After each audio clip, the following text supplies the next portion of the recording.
Hello, my name is Woody. You are listening to Change in the House of Pods, a podcast about Deftones. My guest today is Stephen Vogel, owner and operator of Black Lodges, where I buy all my dope t-shirts, the ones that aren't band t-shirts anyways. Stephen's an author, blogger, a self-proclaimed music nerd, international man of mystery. Honestly, prior to speaking with Stephen, I didn't know much about him. He sort of struck me as like a real-life Tyler Durden, but instead of making soap, he makes t-shirts. And frankly, I still think that's a pretty accurate description of him. I think you'll find his story fascinating, and you'll really enjoy the way he talks about Deftones music, both critically and as a fan, which I've discovered since starting this podcast is not an easy thing to do. And he's a friend of the band, which is awesome. I get the feeling they've shared more than a few beers together, which is like the coolest thing ever to me. Beers with Deftones. Sick. And because I love it so much, I've shared a photo of myself modeling the t-shirt that he and Frank collaborated on. That comes up a couple of times in this podcast. I'm at Woodbruh on Instagram and Twitter. If you haven't seen the shirt, it's dope. Check it out. I'm excited to share the Deftones conversations I've had with you over the next month. You'll hear me talk about Deftones with Jeff Cagle, Minnesota's #1 Deftones fan, which would make me the #2, I guess. I spoke to Ralph Torres from Total Meltdown, a hardcore band from Long Island, Zach and Kelly from 30 Nights of Violence, they're out of Nashville, and Bron Daler from Mastodon. They are from Atlanta. That is in Georgia, USA. I'll be sharing these up to the last week of the year or so before I take a little break and then come back for season 2, which will also be awesome. I think it's sort of interesting to share Stephen's conversation with you this week after Stefan's podcast appearance last week with the flat earth business and whatnot. If you're a rabid Deftones fan like I am, his comments couldn't have come as a surprise, and it's probably not going to change the way you feel about their music. If anything, it's unique to hear them take a quote-unquote political position at all. Toward the end of this conversation with Stephen, you'll hear me ask him how he feels about Deftones remaining largely apolitical, and I'll share some thoughts on that too. It's my podcast, after all. What the hell?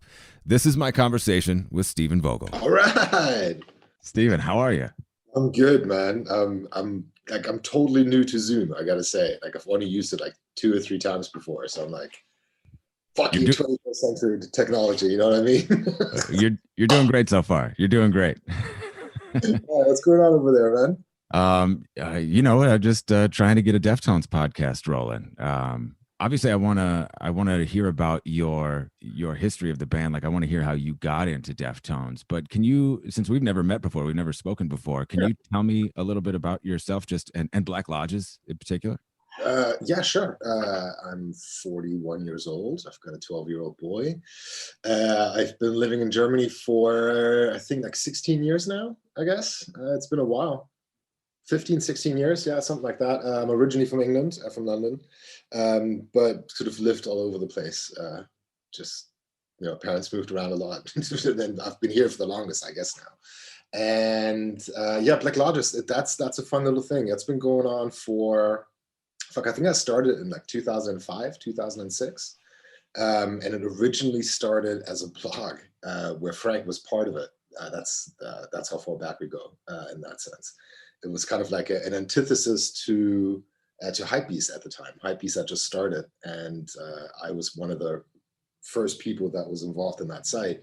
And after like 6 months, I was like, "Fuck this! I'm not really that into sneakers and shit. Like, I guess this just isn't really my world." And so I started my own, and it was kind of like a communal blog back in the days, where about 70 or 80 people just hung out that were more into politics, into art, into music, and a little bit into like cool t-shirts, but that's just about it. And this is where the connection to the Deftones, I guess, first publicly became apparent. Frank and I had been talking for a couple of years and known each other for a couple of years before that. And he was just like, yeah, fuck yeah, I'll join. I'll take pictures and talk shit. And I was like, okay, cool. I mean, it was like early days of the internet, so nobody really knew what the fuck they were doing. And from that, like, Lodges sort of just developed into, let's call it an art project with a drinking problem, if that makes sense. A little bit. What kind of drinking problem? No, None, of course. So what do you mean by that? Like, what kind of art project? Like, I know you're pretty political. It seems like actively political. I think the times demand it these days. it's always been political, and that's down to, I guess, my upbringing and where I grew up, and always having been part of this sort of very aware working class family from England, where my parents didn't really take shit from anybody. My grandfather certainly didn't, and his father didn't.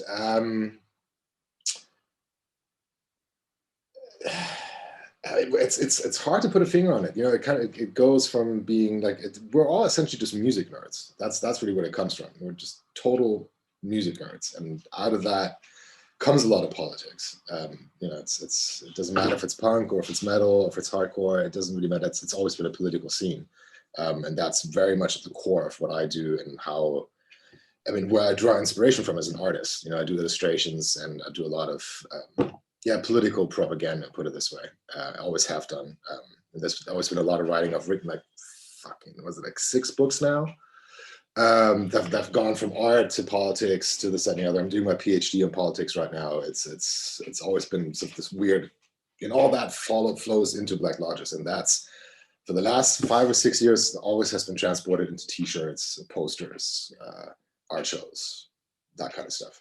I mean, we did a shirt with Frank. Was it last year? That was probably the first non-political shirt that we did in like 4 years. There you go. That's the one. This is how I found out about you. Is because shit. Okay, right. And straight up, like I was like, oh shit, that is a dope print. Like, first of all, that image is just ill. Yeah, totally. And then I was like, I could get it on a T-shirt. I was like, oh, that's super cool. So that's how I copped it, and that's how I sort of found about you. I found out about you was through this project, which I'm eager to hear a little bit about, like this in particular, when we can touch on that, when we get to touching on that. But you do a lot of illustrations and like original. What is your medium? Oh, it's just illustrations. I'm fucking terrible when it comes to digital art. I can barely use Photoshop. I can barely use Illustrator. I use it as much as I have to get shirts done and to get prints done. That's about it. It's not my background at all. I have no formal teaching in art. I have no formal teaching in graphic design or anything like that. It's all very much self-taught. I come from my first degrees were all in history and philosophy, and then political science, and then history again, and this, that, and the other. And I've worked in the clothing industry and what's called the sports industry for like 20 years. And I quit that 7 years ago, I guess, just to focus on Black Lodges. And I was just like, okay, I'm done with that world. Like, I'm kind of done with people. I don't want to work in a corporate environment anymore. It just wasn't that enjoyable. I just wanted to focus on that. So the medium is illustrations, and then writing, I guess. It's equal to those. Wow, it's interesting. So for you to not have any background, like to just be drawing as an outlet and just sort of have like for it to do what it's doing now, it seems pretty interesting. Super fortunate, man. Like just lucky. It's always been a lot of like being at the right place at the right time and just sort of going, oh yeah, okay, cool, yeah, I can do that. That's it. That there's no plan. There's no master plan for it at all in that regard. And all the while, like for a large period of this time, well, it sounds like maybe the entire time you've been in school too, like an active scholar. Sort of. I officially left university when I was like 24, and I started again officially like 4 years ago. So in between that, I worked, but I've always sort of maintained my interest in the academic world when it comes to writing. I've done way too much writing for political papers, for newspapers, for journals, and this, that, and the other. So there's always been that weird connection between writing in academia and then actual on-the-ground activism, community work, social work, and that all kind of ties in together. And was there, because Hypebeast was like fashion primarily, correct? Oh God, yeah, it still is. I think Hypebeast official. I think it launched in like 2004, maybe 2005, and it was just like a sneaker blog back in the days. Now it's this massive conglomerate. It's huge. You know, I think they're even on the stock exchange. I think that's how big they are. Wow, really? I didn't know that. I mean, so how did you get like tied into the fashion industry? Were you like making t-shirts or anything? Were you doing anything like that at that point? No. Back when I was still at university in England, I worked in a skate shop, It's simple as Oh, that. wow, cool. And That's that's all it. it was. Like I just worked in a skate shop selling t-shirts, selling decks. And that was in the middle of London, and people, really liked that place back in the days. And I worked for a number of magazines as a freelancer at the time, be it music and skateboarding and art and this, that, and the other. And it sort of just slipped in there. And then between, God, when was this? Like 2003 to 2006, I did like a series of art shows, like street art shows in Berlin and in Barcelona with two other guys from Berlin.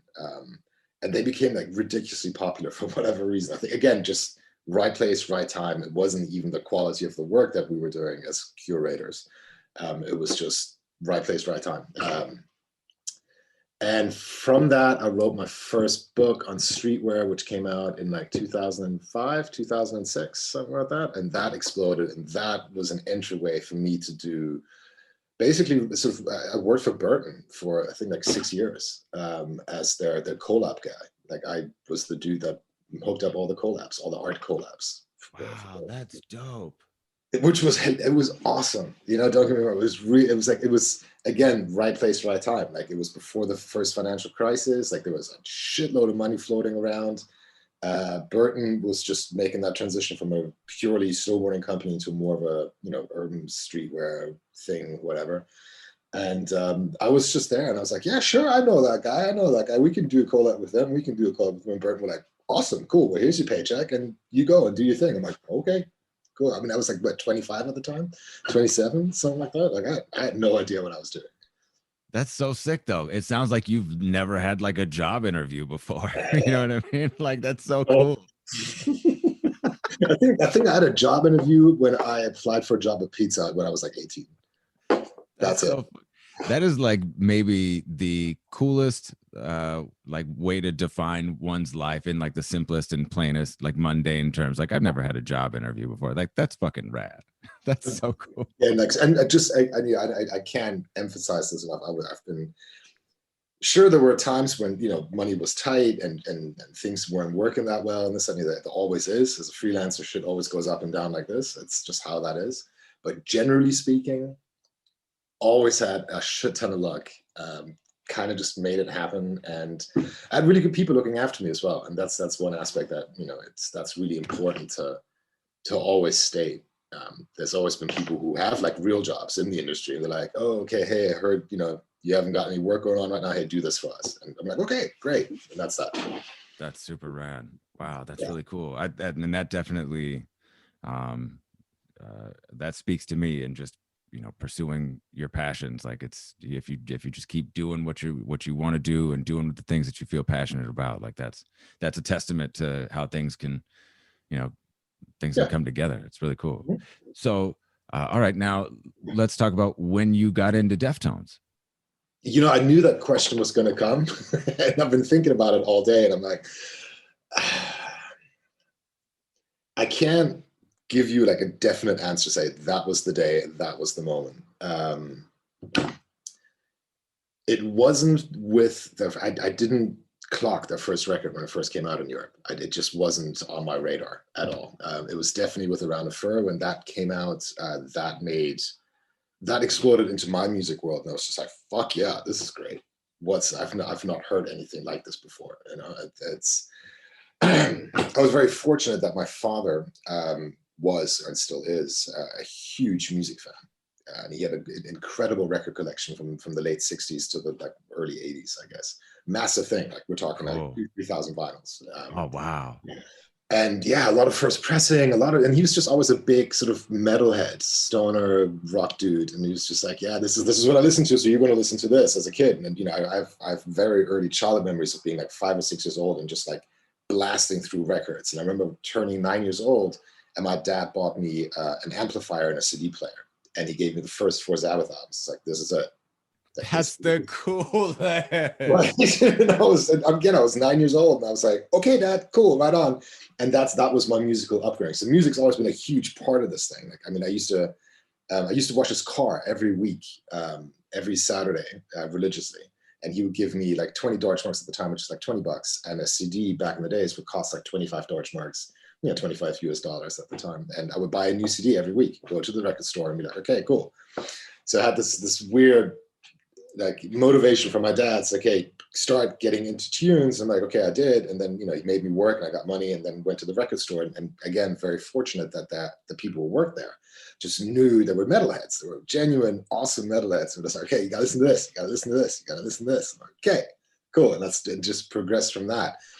However, and then coming back to the Deftones, from I guess like the late 80s to like the mid 90s, I was definitely in this weird crossover world between death metal and grunge. I guess like that was just my little world. Half of my friends went to death metal, the early Florida scene, and then grunge came, and I was like, fuck yeah, this is great. Like when grunge came to Europe pretty late, it came probably around like 91. I guess that's when it really started hitting over here. Obviously with MTV at the time. And that was my thing. And then, that stopped in 94. It was just like, it was over. It was just like, okay, Cobain had died. Everybody else was like, well, okay, what the fuck? We don't really know what we're doing. And I was, how old was I? I was like 16, 17. I was like, I don't know, what am I going to listen to now? Like, what's the next big thing? I haven't really got a clue. And then this nude metal thing with Korn happened. I was just not into that. I was like, no, I don't know. I'm not into that. And then I got, through friends, got introduced into hip hop, which was totally new to me at the time. Like real hip hop, not the Run DMC shit that you would see on MTV at the time in the 80s. And I was like, okay, cool. I can kind of get that. That's fun. And I remember being at band practice, and I don't know what we were doing at the time. It was this weird sort of post-hardcore crossover shit. It wasn't good at all. It was terrible. And our singer came in. He's like, "Hey, listen to this. This is the new Deftones record." And I was like, "What the fuck is that? Never even heard of it." Being a very snobby 18, 19-year-old guy, and thinking, you know exactly what the hell is going on. Put it on, and I heard the first track, and I was like, "Okay, yeah, that's just it clicked right there." And it was just like, "Fuck yes, wonderful." And then obviously, with so many other people, when White Pony came around, that was such a game changer. In terms of the time of what was happening in the world, in terms of what was happening musically around the world. And then, those guys dropped that record, and it was just, it was just about finishing college, starting my master's, having had experimented with all kinds of different music, like opening up to blues, jazz, to classical music, to getting into all kinds of different stuff. And then this came in, and metal at the time was terrible. Let's face it, like the late 90s and early 2000s for metal was shit. It really wasn't that much good stuff happening. Obviously you had bands like ISIS popping out and a lot of the post-metal stuff, which was like, okay, rad, into that. That's I like where this is going. Tool, obviously, always having played a really sort of off the side but important part when it came to music. And then combine that with the early sort of Atlanta scene with Mastodon and all those guys, who were starting to pop off. And then they dropped White Pony, and you were like, fuck, okay, cool, this is where it's going. I'm into this. And that's really for me when so like between like 97, 2000, that's where to me, the Deftones became like the integral part of my musical universe, and still are to this day. What was it about, you said about that, the time just in the world, like what was going on in the world, in there was so much shit. I mean, you had, in pop culture, you had things like the Matrix come out, right? Like late 90s. And that was, to me, whoa, what? Okay, that was combine that with, youthful experimentation and drugs, Y2K was happening. Nobody really knew what the hell was going on. You had things like the Matrix, then you had, what was the other one? Fight Club came out in the cinema, or the movie theater at the time, and I was like, yeah, okay. So there was a lot of confusion. There was a lot of uncertainty before 9/11, essentially. 9/11 is the big marker in the West's history, where things just changed rapidly. Everything up until 9/11. After the Cold War had ended in like 91, you had these like 10 years of like, okay, especially in Europe, and nobody really knew what was going on. Everyone was kind of happy because, yeah, shit, we won the Cold War, awesome. Globalism, yeah, capitalism, awesome. Let's get everybody get rich. And there's no critical thinking about what was happening in the world whatsoever. And that, again, with like music's always my interpretation anyway, music can be the spearhead of sort of critical thinking and changing things. For some odd reason, there's a few musicians out there that can tap into a zeitgeist that can predict or even shift popular thinking, and Deftones were part of that. I think with White Pony, they illustrated that void that was starting to appear with the end of the 90s. There was all this exuberation, there was all this happening in the early 90s, and that sort of just gave way to, okay, so what are we supposed to do now? Like, where is this going? And obviously you have all these forces working against that happy void that was in the 90s. That's the best way to describe it. And that they tapped into that. And I think that's still translating, it still resonates. When you listen to that record, like it's still relevant now. Sure, you have all these positive memories for White Pony and Ranifer. But you can put that record on today, and which is, I made the comparison between the new record being like a perfect bridge to White Pony. You've got this weird bit in the middle where they've released a bunch of really good songs, but in terms of a coherent record, it wasn't as, the work in between wasn't as powerful as what they've done with White Pony. And it's because they now have gone full circle and tapped into that weird, questionable void. Because, where are we today? 20 years later, after White Pony, we're like, nobody knows what the fuck is happening. I can't even predict what's happening tomorrow, let alone in a week, let alone in a year. Yeah, the void is growing larger and larger and larger. The void looms. The void. Oh looms. God, yeah, which is wild, really. It's really, that's fascinating. I mean, I've often thought about, and we as just music people characterize and categorize and shove White Pony into that new metal void, and I'm like openly a new metal fan. Like, I'm not even gonna hide it. Like, I thought Nookie was fun. Like, I'm not gonna, you know what I mean? But without question, like, White Pony wasn't that. Deftones really never were that. So for you to point out how, like, that's what they were doing, was really like characterizing that uncertainty. Like, I feel that, like, I totally connect to that. And then to think about it in terms of that bridge with, because Ohms is it's fucking masterpiece, man. It's a total as and I'm sure you can totally relate to that. As a Deftones fan, you passionately wait for a new record, right? You're patient, you wait, and your expectation, especially the older you get, and the more really in tune you are with music, like, just, your horizon is much broader. You get music. You're part of this whole world. You're not a 13-year-old fan. You're not. And you have time. You have more time to listen to these records. And with Ohms, I was almost a little worried when, I was so excited about coming out. I was like, oh man, I hope it does what it's supposed to do. There'd always been a few little teasers here and there, and I was like, oh, okay. And it came out, and sure, like the first week, I was like, fuck, dude, that thing just slaps so hard. This is ridiculous, man. It was like, fuck yeah. And then I put it away for like 2 weeks. I was like, I'm not going to listen to it for 2 weeks. I'm going to see what happens. And then actually that 2 weeks turned into 4 weeks. And then I think it was last week, I put it up on Twitter. I was like, yeah, full volume, that my Sonos Play 5, just blasting that thing back to front 3 times in a row. And I was like, yeah. Dude, man, there's not a single fucking weak spot on that record. It just isn't. If anything, it's the last song, which is a little too poppy for me. But that's just me. That's not even a criticism. That's just a note. But the rest is just, I'm sitting here just fucking like banging my head, going, all right, this is good. I can't think of that many records in the last 20 years that do that. Yeah. No, I think you're totally on point. I was super nervous the same way about, like, was I going to like it, particularly with it being delayed as it was. And then like on first listen, I was probably a little too intoxicated to really appreciate what I was listening to. And then, but like the next day, I listened to it like over and over and over and over again. And I was just like, dude, this gets better every time. Like, it's really, really great.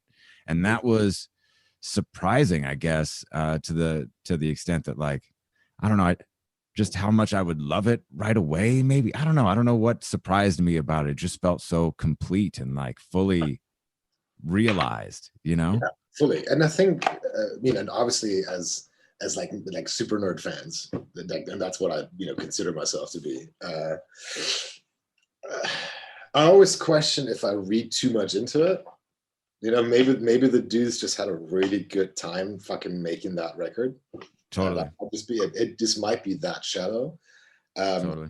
I don't think it is. I know a few of those dudes well enough to know that, okay, there was so much thought that went into that. There was so much shit that had to happen for them to get to this point now, to be this confident and this comfortable going, yeah, we know what the fuck we're doing. I mean, like, technically speaking, from a musician's point of view, it's out there. It's not easy shit to make. Like, everyone really pulled their weight in terms of progression as a musician. First thing, the first thing that really came to, like, it was like a gut call when I first listened to that, and I was like, they feel really comfortable in their skins now. And maybe they haven't done that for a while, but for this record, it feels like they're like, just like, yeah, this is us, and this is what we're doing. And almost by accident, again, pushing that envelope so much further. You can't compare the Deftones to anyone else, because they sound like, it's like Tool, like that's them. No one does what they do, but they still manage to push their own universe that much further out. There's that part where Frank goes into like full Angelo Baldessarini synth Twin Peaks vibes, and it's just, and you're just like, oh, dude, yeah, I know Frank and I have been talking about that for like decades, and you're like, okay, cool, now this works, and it works so well. All of a sudden, you're like, okay, great. I was stoked. Like, there's so much depth that you're like, okay, you can only do that when you're really confident and comfortable. You go, yeah, this is what I do, and I know it's good. That's it. I love that. That moment in the album, like, it just, the way that they're able to evoke so many different feelings and with just nuance and subtlety. Fully. Create, And like, I think the word soundscapes. nuance is exactly right. There's that framework that is the Deftones. That's Abe and that's Steven, and it's like the Rolling Stones. Like, you hear it and you're like, okay, that's Deftones. You hear that, and that's a huge compliment. Those two just work so well together. Yeah. All the nuances, and that's such a good word for it.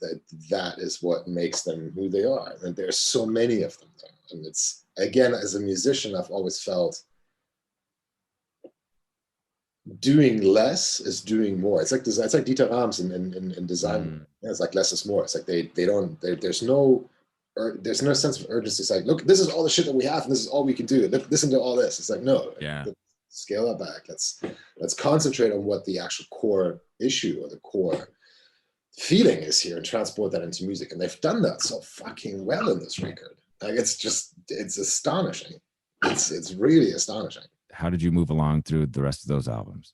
Well, I think the record after the Deftones record, after White Pony, that was pretty pivotal in my life, in terms of work and in terms of where I was heading, because I think that came out when did that come out? Like 2004? 2003, something like that. I mean, Hexagram is just a fucking beast of a track to kick off an album with. You're just like, oh, okay, cool, that's insane, right? I mean, I think I was still working in a skate shop at the time, and had a really good PA system, right? So the new record came in, the MTV Europe headquarters were right behind our store, so they would drop off a lot of music for us to play in the store, and this, that, and the other. And it was one of the VJs who brought in the new record. It's like, hey, play this. New came out. I was like, oh, okay, awesome. And turn up the stereo, and then the store wasn't even open yet. And that first riff of Hexagram comes in. I was like, oh god, shit yeah. And I think that's where Steven changed from a 6-string, or mostly using 6-string guitars, to over a 7 or an 8-string guitar, and that you can hear that. I think it's like a drop F where he just plays that first song. Like, all right, cool. I haven't heard that in I haven't heard that in a while. That's oof. That does me good. That's nice. What was happening with me personally at the time, I was making the shift from moving from England to Germany, and stopped working in retail and going into full-time journalism and full-time artwork and full-time design work, I guess. And that record played a big role in that transition. Like, I still remember very fondly, especially the A side of the record.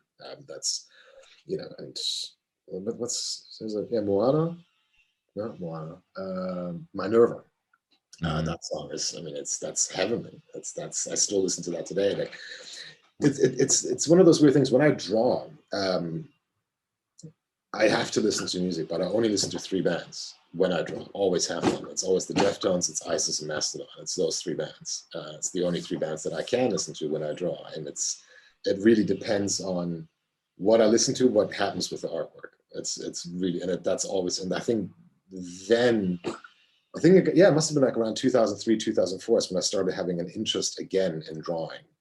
There was a definite break between sort of in between like 96 and 2004 where I didn't do any graffiti, I didn't do any painting, I didn't do anything. I was more concentrated on college, on getting paid, trying to survive in London, which is just, it's tough.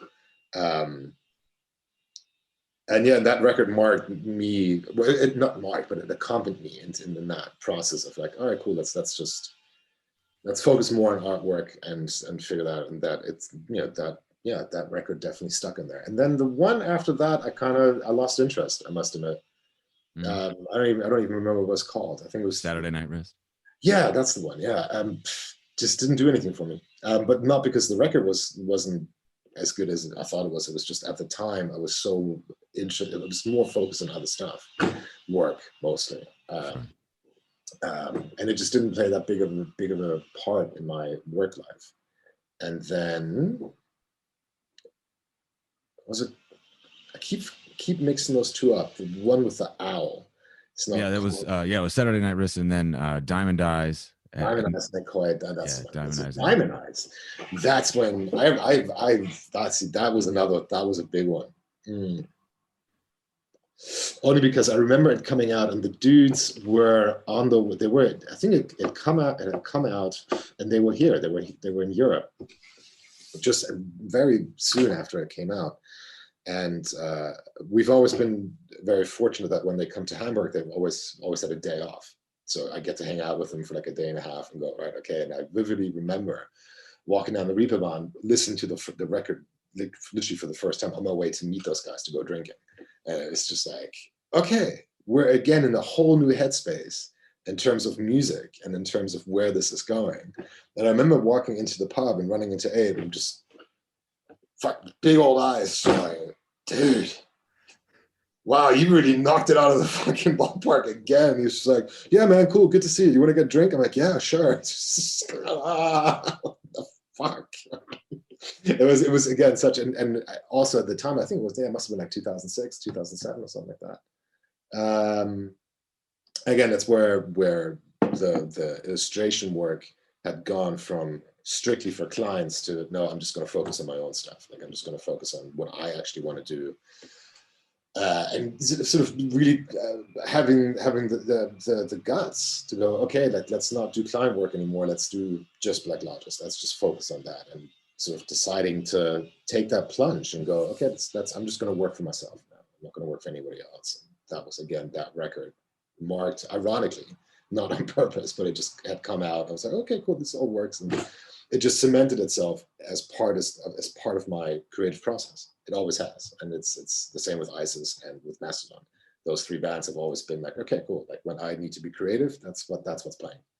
I think it's true for a lot of Deftones fans. Like when you like their albums mark moments in your life. They mark significant times in anyone's life. There's things that you go through and things that happen, and they manage to drop something amazing every time. And whether it's the catalyst or just a sign of that time, whatever the case may be, Yeah.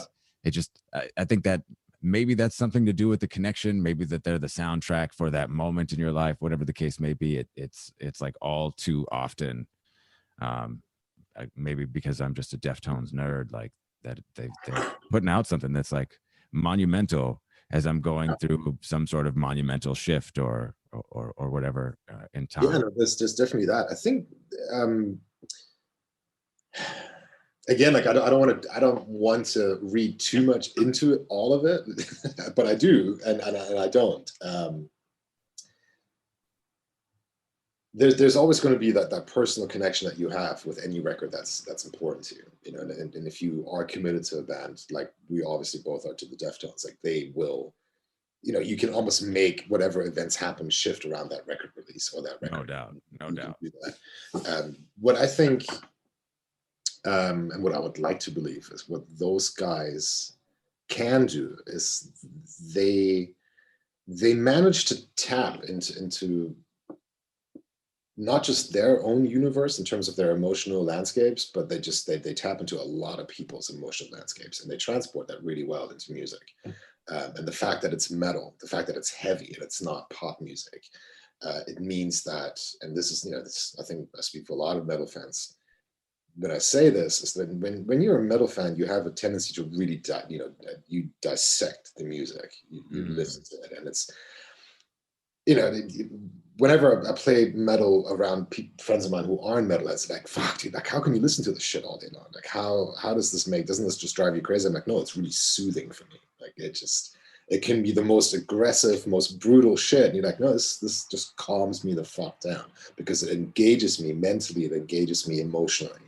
And what, you know, again, the Deftones can do, and this is what I've always felt when I listen to their tunes, is they tap into that. They create that balance between the uncertainty, the unrest that's happening in the world, make that into metal, and then inject so much the wish for harmony into that. You can always feel that tension. It's like, you know, I think any metalhead wants to have that harmonious relationship with their own emotional landscape and the world at large. It just so happens to turn into metal. it's how that works. That's how I was understood, and that's how I understand all of not just their work, but, you know, when it comes to other bands as well. That, you know, you feel that quest for technical and craftsmanship, like the ability to actually make stuff that is so complicated and takes decades of practice and dedication, as well as creating harmony from all the chaos that we have in there. And it turns into metal, which is awesome. It's just really good, because at the end of the day, you go to one of their shows and you know, it doesn't matter if you show up in like 3 hoodies and 4 jackets because it's fucking minus 40 degrees outside. You're like, right, it's all off shirts, you're in the fucking pit, and you're like, okay, those 2 hours are just genius. And I still do that. Like, I don't care if I'm well into my 40s, and I'm just like, okay, dude, and, you know, I'm always very, very fortunate they give me backstage passes and this and the other. I'm like, thank you very much. I'll see you before the show, but during the show, I'm in the pit, dude, because that's where I want to be. And then I'll come back in. You know, it's just that I've never been that. Oh yeah, let's hang out on the stage. Like, no, that's not what I'm here for. Like, I need that catharsis, dude. It's like, it's really cool. Like, thank you, but I'll see you out there. Yeah, the same way that you need to get whatever's going on your in your life out on stage, I need to get it out down here and mix it up. And absolutely. I love that. I love your insight, and it really does. It feels like you share the same feeling that I do. Like their music is very purposeful, whether or not they're just crafting it, you know, from jam sessions or organically and see what comes off. It's definitely purposeful and extremely artful, and yet at the same time, it does seem like it's just some dudes having fun, making tunes, which is so like. That in itself seems like a contrast. You know what I mean? Like, yeah. I think that's wonderful. I find that I still find that refreshing. Yeah, you know, it's there is all that expertise, there's all that experience, there's all that, you know, the ability to create sound as a group. That's all there. You can still tell, like when they're playing live, it's not, you know, they're not there performing the motion. You know, it's not Mick Jagger at 70 doing this thing. Like, they're still having fun. Yeah. Not always. You know, there have been shows where I'm like, oh, okay, cool. Guess you got a bad day. Fair enough. No problem. I get that. Everybody does. Yeah. Everybody does. Shit, especially the older. Especially at work. Well, especially at work, and let's not forget, it is their job. It is their job. Yeah. You know? Yeah. That expectation's gotta feel like work sometimes. As much as you love it, stuff you got to get done. So again, it's one of those bands that has that really fucking intense, grueling touring schedule. They always had. It's not like they go on tour for like a month and then take 6 months off. No, like, you know, the last 20 years, like, you go on tour, they're on tour for like what, 2 years, 3 years. Yeah, man. And 6 days of now, playing and then 1 day off, 6 days of playing, 1 day off. That's brutal. and the whole world, the Hmm. whole ass world, like that is a lot of shows, a lot of miles. Like that's Yeah. taxing. That's tolling. That's Yeah, of that's course, man. toll. And I mean, I wouldn't want to trade with them, to be perfectly honest. I mean, And that's maybe the, for a couple of nights or like a week, but that's about sure. all I could do. I like my bed. I like Yeah, so do I, I like man. my toilet. You know what I mean? Yeah, absolutely. I like my shower too, and I like my fridge and what's in it. Yeah, all of that. Yeah. Um, That, so yeah. when did you meet these guys then? When did you connect with them? Sometime prior to 2010, it sounds like, prior to Diamond Eyes. Yeah, totally. I don't really remember, to be perfectly honest. It must have been early 2000s, definitely early 2000s. And it was through their publicist, Emma, in England. Who's a dear old friend of mine. Wonderful person, hugely talented publicist. She knows exactly what she's doing. And yeah, a wonderful person. And she hooked me up with, I think it was Frank. It was Frank and Abe she hooked me up with originally, because I interviewed them for a magazine. And that's how All that worked. right. And that was that. I think it was, yeah, it must have been early 2000s. And we met, we did the interview, and we got really drunk. Oh, that's awesome. That's really it. And I was just like, okay, cool. Great interview. And I was like, I'm gonna go on. And then I think Abe, being Abe, he's like, hey, do you want to get some tequila? I'm like, sure, why not? It's like 11 o'clock in the morning. I don't care. Let's do this. And it was good. It was a summer day in Berlin somewhere. And it's just like, okay, let's do this. And that's just yeah, that's how that stayed. And it just, obviously, it's been almost 20 years. And was it at what point then did you become a collaborator? And also, I'm just sort of curious in like your take on this as a piece of art and as a piece of photography. Well, that's one of the, without wanting to kiss Frank's ass too much.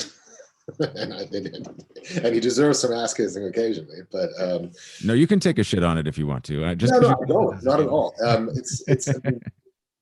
think it's been the last 3 years where he's been sharing his photography, and it's obviously something that he's been progressively interested in over the last 10 years. I mean, whenever he shares stuff on his private Instagram or with friends and this, you can tell that he's becoming really, really interested in visual artwork, not just photography. If you look at a lot of his live streams for the work that he does on his DJ stuff, it's out there. I think it's really good, and it's a supplement to the Deftones, but it also stands on its own.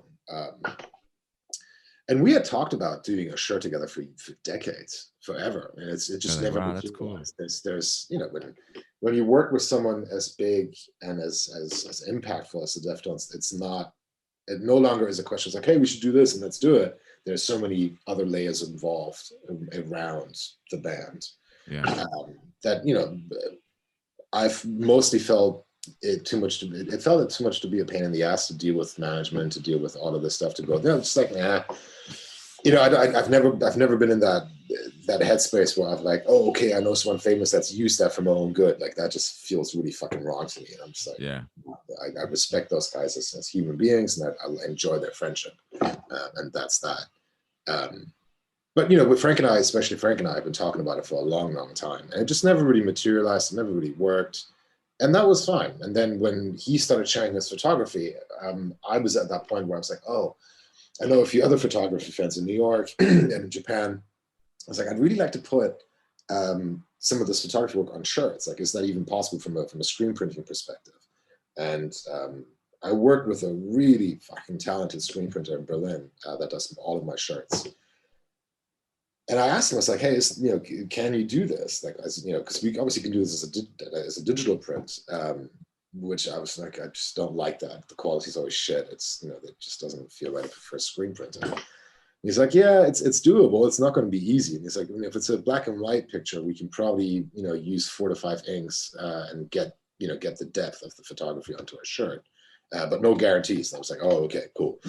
Right. And I sort of passed that on to Frank. I was like, hey, man, really starting to dig all the photography that you're showing on your page. How about outside of the Deftones, just you and I do a shirt? because I like the work that you're putting out. Like I'm really enjoying this. And he's like, oh, okay, cool. It's like, well, it can only be a black and white photography. He's like, okay. So he sent me that picture. And I was like, okay, perfect. You know, and there were some old Black Lodges stickers on there, and it was just like, okay, cool. Let's use that. My screen printer gave me hell fucking 4 weeks. Really? It was just like, how the fuck am I supposed to do this as a screen printer? I'm like, I don't know. Yeah.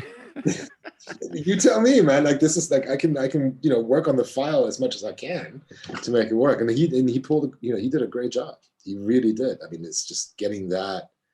I think he ended up using like four different gray tones and white tones just to get the depth into the screen print, and it's just like nice.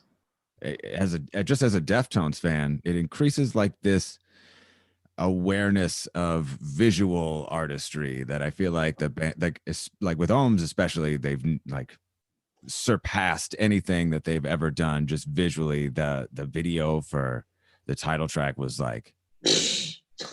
And then for Genesis too, but even like the crazy, that was so intense. It still is. It's really wild, dude, and it's like this new rich like way to enjoy the band visually, and I feel like the photography, Frank's photography, is a part of that. You know, it's they included it in the zine and the album. It's just, I think he's always had that interest. And again, I'm totally just guessing here. But sure. I remember, probably, I don't know, like 10, 12 years ago at some show somewhere, I brought a friend along who was a professional photographer just to hang out because he's also a Deftones fan.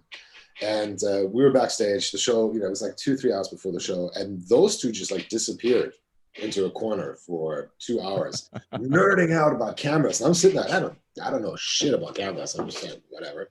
And those two were just yapping on. And it was great to see, because Ben, total Deftones fan, he had never been backstage to any show whatsoever. He was literally just going as a fan. I was like, hey man, it's your birthday. I'll get you tickets. And he's like, yeah, sweet, let's do this. And he's like, I'm going to bring my little camera. Just maybe I can take some pictures. I'm like, don't know. And then, obviously as a surprise, I gave him the backstage tickets, and he's like, cool, I'll introduce you to the dudes. Obviously he lost his shit, which is beautiful to watch. It was so much fun. And then, we get into the backstage area, and Frank's, we're hanging out, and then Frank just sort of looks at his camera and he goes, hey, show me that. And they disappeared for 2 hours. Oh, that's so fun. So much. It was so good.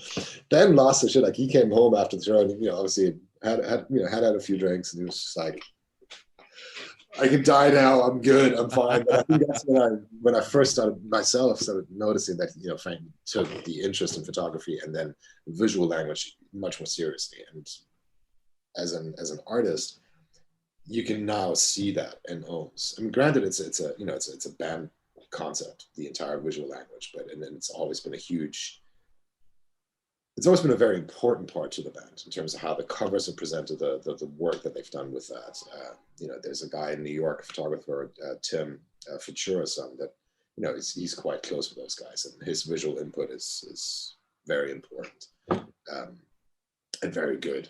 And when Genesis, that video came out, I mean, not only is Frank wearing one of my jackets, and I was like, you didn't even fucking tell me about this. Awesome.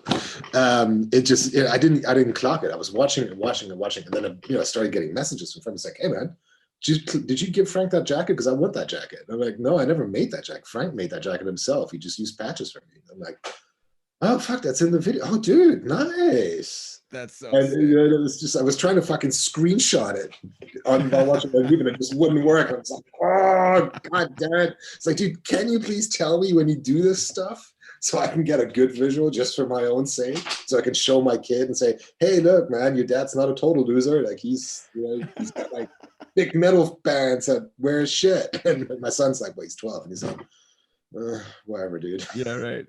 Oh man, that's amazing. Yeah, what a trip. I would imagine you've been then to a number of Deftones shows. Yeah. Did you start how many before you started to get to know the guys and do interviews? Not that many, to be honest, only because there weren't that many shows in Europe at the time. Probably 3 or 4 shows. Yeah. Yeah. And now probably how many do you think? I don't know. It's a lot. Yeah. It's a lot. I mean, whenever they have been here in the past, I try and go to at least all the shows in Germany. Um, that's a fact. Sort of like drive along and hang out and do this, that, and the other. I'm not a huge festival fan, so I kind of avoid those as much as I can. Sure. But yeah, I've definitely seen them in a few of those. And it's I've always found it really interesting.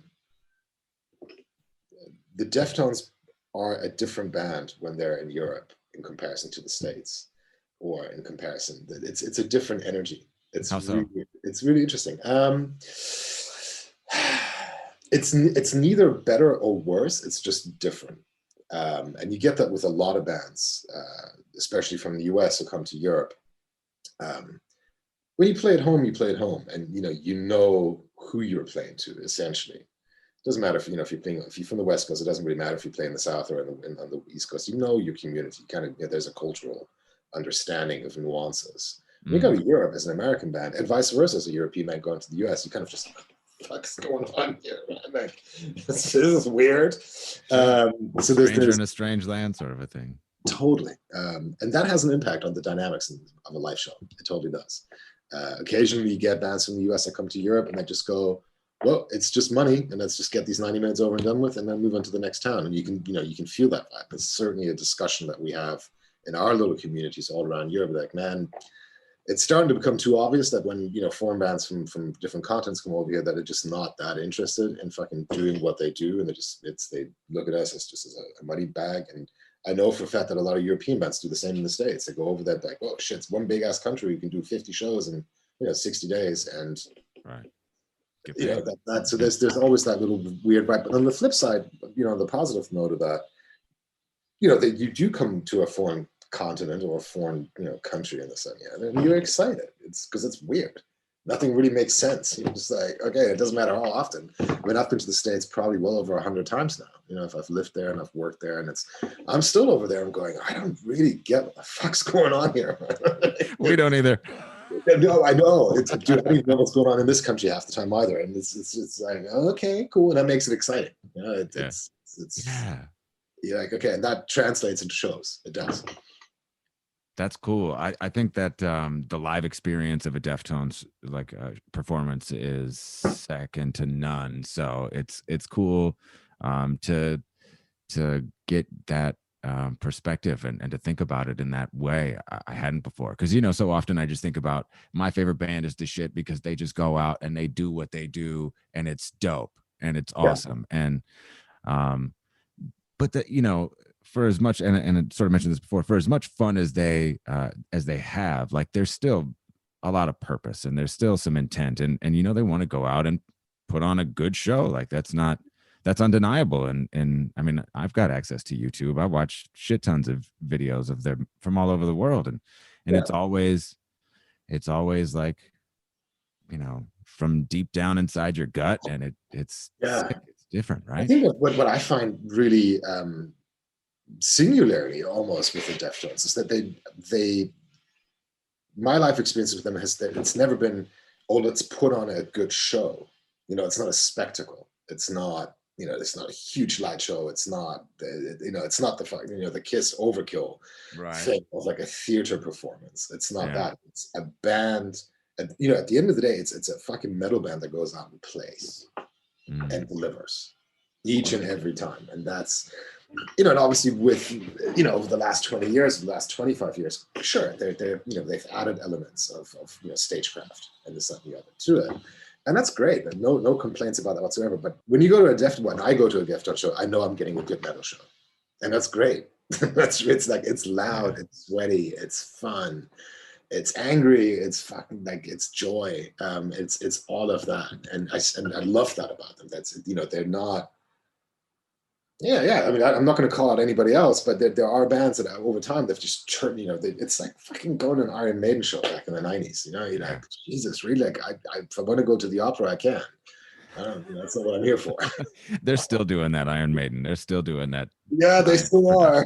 But they're still putting asses in the seats. So I guess if that's the formula that works. And for them, yes, certainly. I mean, admittedly, I've never been into that whole new world of British heavy metal thing. It's something that just totally, nope. Yeah, just never worked for me. Did it ever? I don't want to use the term disappoint. How do I reframe this question? What are your thoughts on Deftones being pretty much apolitical, especially now? Mm, I've never put them into a political context, to be perfectly honest. We've spoken privately about politics, certainly.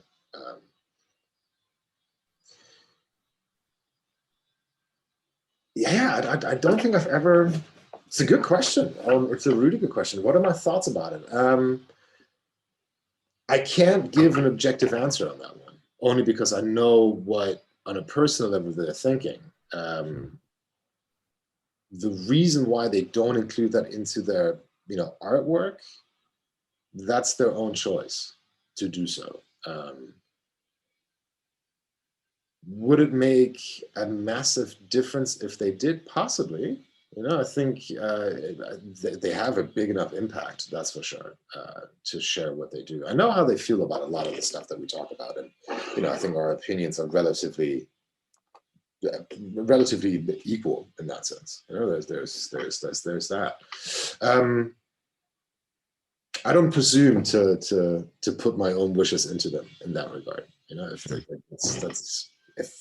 Only because I, as a fan, wish for them to be more politically open. Yeah, sure, that's my wish, but still, it's their artwork. That's always one of those things that I find we have to maybe relearn is respect the intent of an artist or a group of artists. It's sure, it's for us to consume and it's for us to appreciate and to interpret. At the beginning and at the end, it's their work and it's their decision what to do with it. And we as consumers and we as observers and as fans, we have to accept that, and then we can take it and make it our own. That's the wonderful thing about music. It's not it's not stuck in a museum or a private collection somewhere where no one has access to it. Like, it's out there in the open, and that's kind of the good thing about it. Yeah. Well, how I've been trying to conclude every conversation is with a request for 3 recommendations. And this is inspired by something that Chino said on a podcast where he only tweets out YouTube links to songs that he likes because that's like the coolest thing that he thinks people could get from him directly. So you don't have to give me recommendations from any one category. It can be old or new or a piece of fiction or literally anything at all. Music, clothes, whatever you're into. 3 recommendations. Let's start with a book, fiction. Master and Margarita, Russian author, 50s. It's my favorite book in the world, period. That's just that. Next to Moby Dick, but that's for a different reason. So Master and Margarita, read that book. It's Master and Margarita is what it's called? Margarita, yes. Basically it's a story about Satan appearing in Stalinist Moscow and St. Petersburg.